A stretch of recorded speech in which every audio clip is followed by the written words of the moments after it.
Kim Chiu naging emosyonal sa kanyang 34th birthday sa It's Showtime.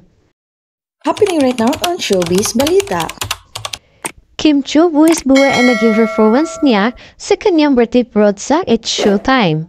Hindi napigilan ang naging emosyonal ni Kim Chiu sa sunod-sunod ng birthday messages ng kanyang It's Showtime co-host, pamilya at ilang malalapit na kaibigan. Nagdiwang si Kim ng kanyang ika-34 nag-arawan noong April 19, 2024. Ngunit ngayong Sabado, April 27, lang niya ito pinagdiwang sa pamilya noong time show. Bahagi na selebrasyon ni Kim ang isang birthday parade sa It's Showtime, kung saan ipinamalas niya ang galing sa aerial dance. Sinurprisa siya rito ng kanya nakatanang kapatid na si Lakam Chu at mga kaibigan na sina Bila Padilla at Karad Karen. Matapos nito ay isa siyang inandugan ng birthday wishes ng kanyang co-host sa It's Showtime. Naantig na gusto ang damdamin ni Kim sa mensahe sa kanya ni Vice Ganda.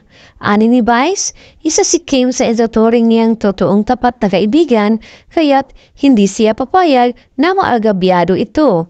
Buong mensahe ni Vice, Happy birthday, mahal na mahal kita. Pati si Bong ay nagbigay rin ng mensahe at nagpapasalamat kay Kim.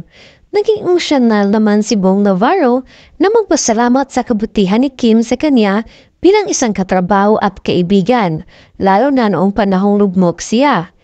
Hiring din ni Bong na dumating ang araw na matagpuan na ni Kim ang lalaking mamahalin at magpasaya sa kanya.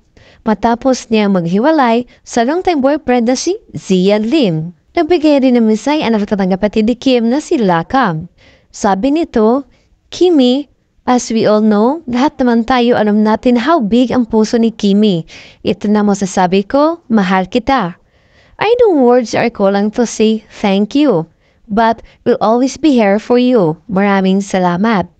Surprise ring binati si Kim ng kanyang amang si William Cho via tape video message. Message nito para sa anak, Kim, happy birthday. Bilang mahal ka namin at mahal ka ng lahat, sana ay magkaroon ka ng true love na mamahalin ka habang buhay. Thank you sa lahat ng tulong mo sa amin. Wish ko sa iyo good health and more success. Proud kami sa iyo. Congratulations, Kim.